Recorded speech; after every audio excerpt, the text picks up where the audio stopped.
Selamat pagi, perkenalkan nama saya Stefani Amelia Kaya, NIM 220118152, kelas C11. Di sini saya mengerjakan tugas UAS, kajian kebahasaan tentang materi semantik.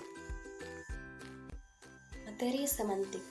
Yang pertama, apakah semantik itu? Kemudian yang kedua, hakikat makna. Kemudian yang ketiga, jenis makna. Kemudian yang keempat, relasi makna. Yang pertama, apakah semantik itu? Kata semantik berasal dari bahasa Yunani sema yang artinya tanda atau lambang. Semantik pertama kali digunakan oleh seorang filolog Perancis bernama Michel Bril pada tahun 1883. Kata semantik kemudian disepakati sebagai istilah yang digunakan untuk bidang linguistik yang mempelajari tentang tanda-tanda linguistik dengan hal-hal yang ditandainya. Oleh karena itu, kata semantik dapat diartikan sebagai ilmu tentang makna atau tentang arti, yaitu salah satu dari 3 tataran analisis bahasa, fonologi, gramatika, dan semantik.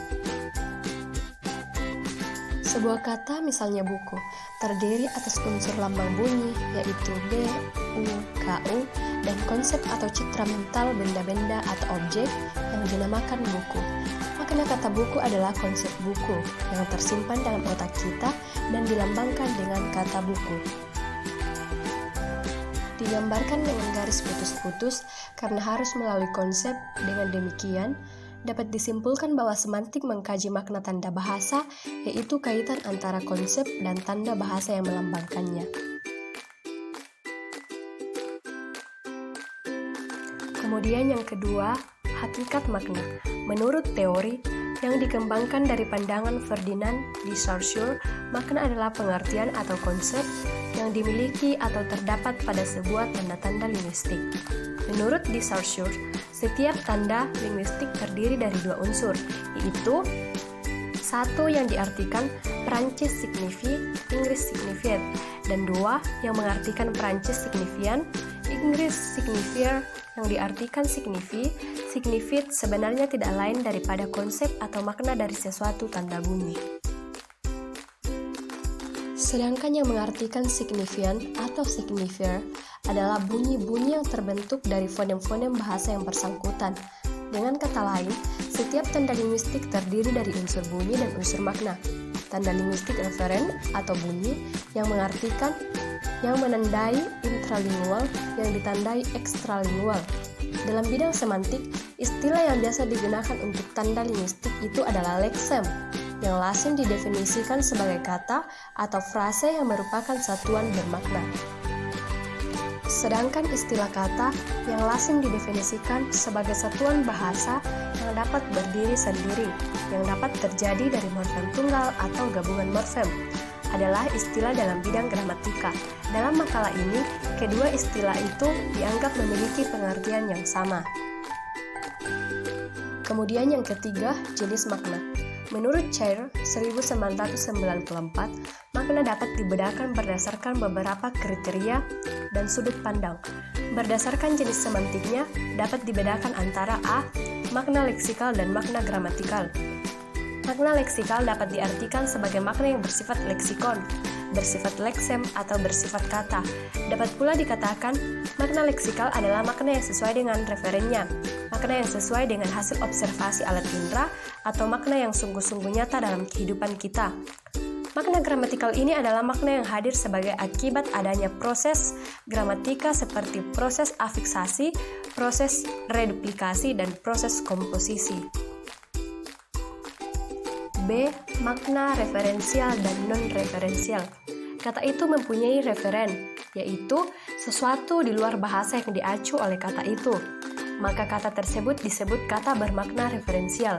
Kalau kata-kata itu tidak mempunyai referen, maka kata-kata itu disebut kata bermakna non-referensial. D. Makna denotatif dan konotatif. Makna denotatif ini menyangkut informasi-informasi faktual objektif. Oleh karena itu, makna denotasi sering disebut sebagai makna sebenarnya. Umpama kata perempuan dan wanita, kedua kata itu mempunyai 2 makna yang sama, yaitu manusia dewasa bukan laki-laki. Kemudian, Sebuah kata disebut mempunyai makna konotatif apabila kata itu mempunyai nilai rasa, baik positif maupun negatif. Jika tidak memiliki nilai rasa, maka dikatakan tidak memiliki konotasi, tetapi dapat juga disebut berkonotasi netral. Makna konotatif dapat juga berubah dari waktu ke waktu. Misalnya kata ceramah, dulu kata ini berkonotasi negatif karena berarti cerewet, tetapi sekarang konotasinya positif.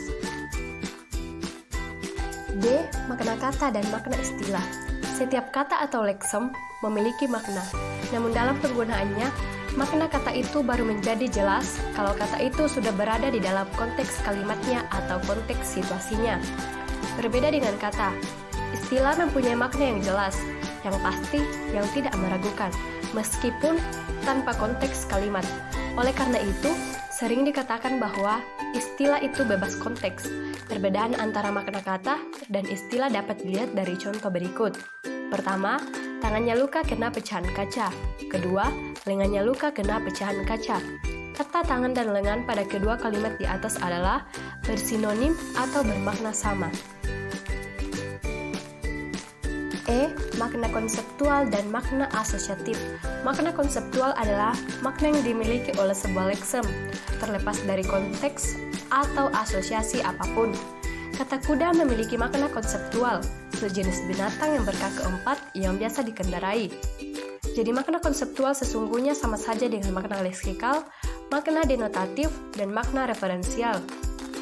Makna asosiatif adalah makna yang dimiliki sebuah leksem atau kata berkenaan dengan adanya hubungan kata itu dengan sesuatu yang berada di luar bahasa. Misalnya, kata melati berasosiasi dengan sesuatu yang suci atau kesucian. F. Makna idiomatikal dan peribahasa.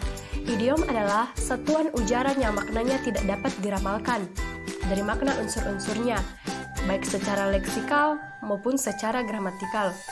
Contoh dari idiom adalah bentuk membanting tulang dengan makna bekerja keras, meja hijau dengan makna pengadilan.